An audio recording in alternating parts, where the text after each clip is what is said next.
Selamat malam. Pada kesempatan kali ini saya yang Mulyadi akan menceritakan tentang chapter 4 yang dimana chapter 4 adalah OSI Transport Layer yang terbagi dalam sub bab yang pertama 4.11.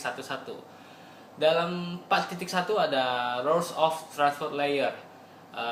Di subnya lagi ada 4.11 ada Purpose of the Transport Layer, di mana di dalam purpose of the transport layer itu terdapat bagian tanggung jawab utama dari purpose of the transport layer ini.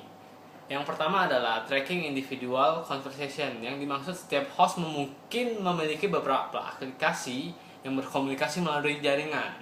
Masing-masing aplikasi akan berkomunikasi dengan satu atau lebih aplikasi pada remote host. Yang kedua adalah segmenting data. Dalam segmenting data itu seperti setiap aplikasi membuat aliran data yang akan dikirim ke aplikasi remote. Data ini harus siap untuk dikirim ke media dalam potongan dikelola.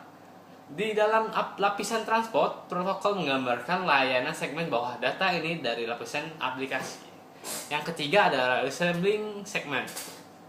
Oke, pada host penerima, setiap potongan data yang mungkin akan diarahkan ke aplikasi akan yang sesuai. Selain itu, potongan-potongan individual dari data juga harus direkonstruksi menjadi lengkap.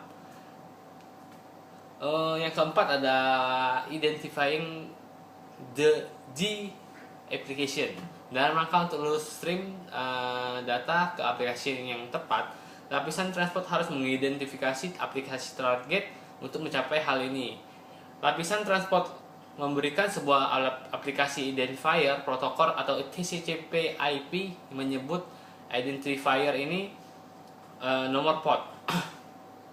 Oke, itu aja. Kita akan lanjut ke 4.12, yaitu controlling the conversation.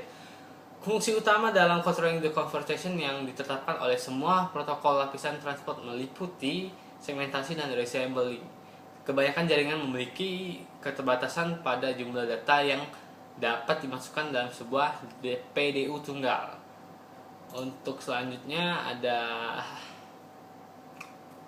supporting reliable communication 4.13. Sebuah protokol lapisan transport dapat menerapkan adalah metode untuk memastikan pengiriman yang tepat dapat diandalkan dari data. Dan dalam istilah jaringan, kehandalan berarti memastikan bahwa setiap potongan data yang sumber mengirim tiba di tempat tujuan. Selanjutnya adalah TCP dan UDP, User Data Program Protocol, itu adalah UDP. UDP adalah sederhana, Protocol Connectionless, dijelaskan dalam RFC 768. Ini memiliki keuntungan dari memberikan untuk rendah data pengiriman overhead. Untuk TCP adalah Transmission Control Protocol. TCP merupakan protokol berorientasi koneksi, dijelaskan dengan RFC 793. TCP menimbulkan tambahan overhead untuk mendapatkan fungsi. Yang kelima adalah port addressing, mengidentifikasikan percakapan, pertimbangkan contoh sebelumnya dari komputer secara bersamaan, menerima dan mengirim email, pesan instan, halaman web, dan panggilan telepon VoIP. Yang keenam adalah segmentation dan resembling, divide and conquer. Beberapa aplikasi mengirimkan sejumlah besar data dalam beberapa kasus. Banyak gigabyte itu akan tidak praktis karena itu besar. Untuk mengirim semua data ini dalam satu potongan besar, tidak ada lalu lintas jaringan lainnya dapat ditularkan sedangkan data ini sedang dikirim. Sepotong besar data bisa mengambil menit atau bahkan jam untuk mengirim. Selain itu, jika ada kesalahan, seluruh data file juga harus hilang atau membenci.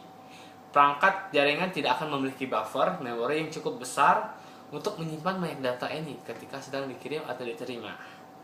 Batas bervariasi, tergantung pada teknologi jaringan dan media fisik tertentu yang digunakan.